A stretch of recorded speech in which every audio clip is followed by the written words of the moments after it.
Welcome to Sandhya twilight. పచ్చి మామిడికాయ చేపల పులుసు ఏ విధంగా తయారు చేస్తారో చూడండి.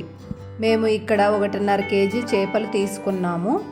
దానికి కావలసిన పదార్థాలు: చింతపండు 1.5 నిమ్మకాయ సైజ్ అంతా, జీలకర్ర 2 టేబుల్ స్పూన్, మెంతులు 1 టేబుల్ స్పూన్, పచ్చిమిరపకాయలు 6, కరివేపాకు 3 రెమ్మలు, ఆవాలు 1.5 టేబుల్ స్పూన్, ఎర్రగడ్డలు 2, టమాటాలు మీడియం సైజు 2, కొత్తిమీర కొద్దిగా, పచ్చి మామిడికాయ 10 ముక్కలు.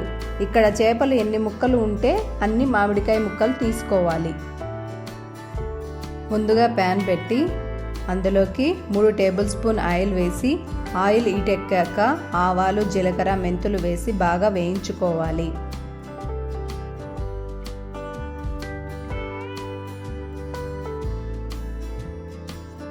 వేగిన తర్వాత కోసిన పచ్చిమిరపకాయలు వేసి వేయించుకోవాలి. తర్వాత ఆనియన్స్ వేసి వేయించుకోవాలి. ఆనియన్స్ వేగేలోపు చింతపులుసును తయారు చేసి పక్కన పెట్టుకోవాలి. ఆనియన్స్ వేగిన తర్వాత టమోటాలు వేసి ఫ్రై చేసుకోవాలి. టమోటాలు అన్నీ బాగా ఫ్రై అయిన తర్వాత చింతపులుసును ఇందులోకి వేసి మనము బాగా కలుపుకోవాలి.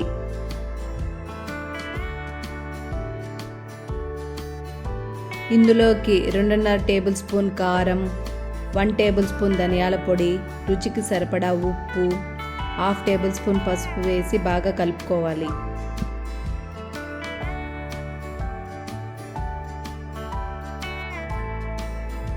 ఇప్పుడు 1.5 గ్లాసు వాటర్ వేసి ఇందులోకి కరివేపాకు వేసి ఉడుకు పట్టేంత వరకు వెయిట్ చేయాలి.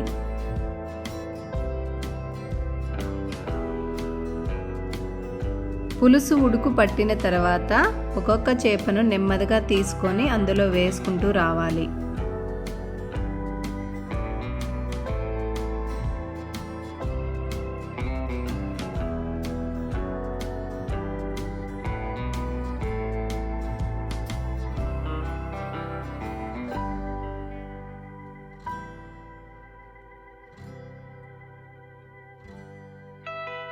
చేపలన్నీ పులుసులో మునిగే విధంగా పెట్టి మూత పెట్టాలి.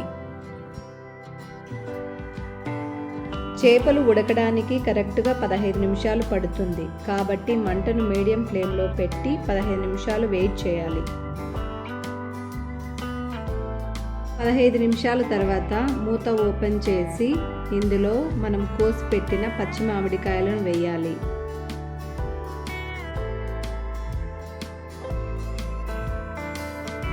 ఇందులోనికి 1 టేబుల్ స్పూన్ గరం మసాలా వేసి 5 నిమిషాలు ఉడకనివ్వాలి.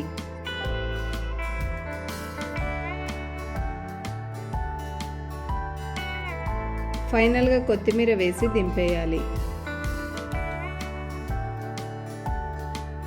ఈ వీడియో మీకు నచ్చినట్లయితే ఒక లైక్ చేయండి, షేర్ చేయండి and subscribe to my channel.